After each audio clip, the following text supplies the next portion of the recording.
So if you're doing these rails, you found the video, the guy who pulled them off, it's not too big of a deal. Pull them off like he said, like the thread said, it's not too big of a deal. Then painting them kind of sucks.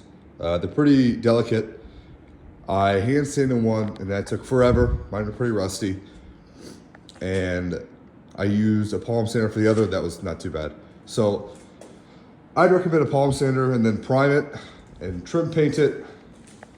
And the hardest part is reinstall, which we'll get to.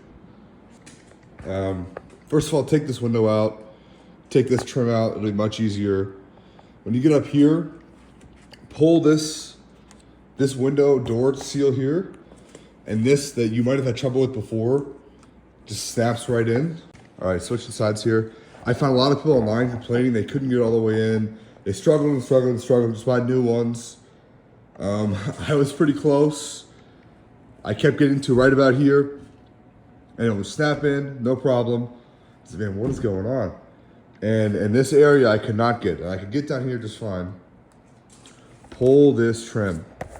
Just pull this corner, pull it down a tiny bit so you can get this rail off. Down to here, pull this trim. It is really not a big deal. It's pretty trivial. Once you get this on, pushed in, just put this back into place. It's very easy.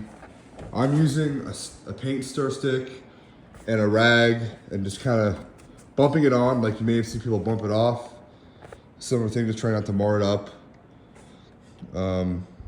That's about it. One last tip. There are 2 fender bolts behind the door here. You'll find them. They're like 10 mil. If you loosen those up, much easier to get this back here without just ruining this corner piece here behind the fender. I noticed one fender was tighter than the other. I did on both, really not too bad. You don't need to remove the door, just a couple extensions and you'll be able to get it. But yep, that's it. Pull this trim and it'll make your life much easier. I repainted these, it's not too bad.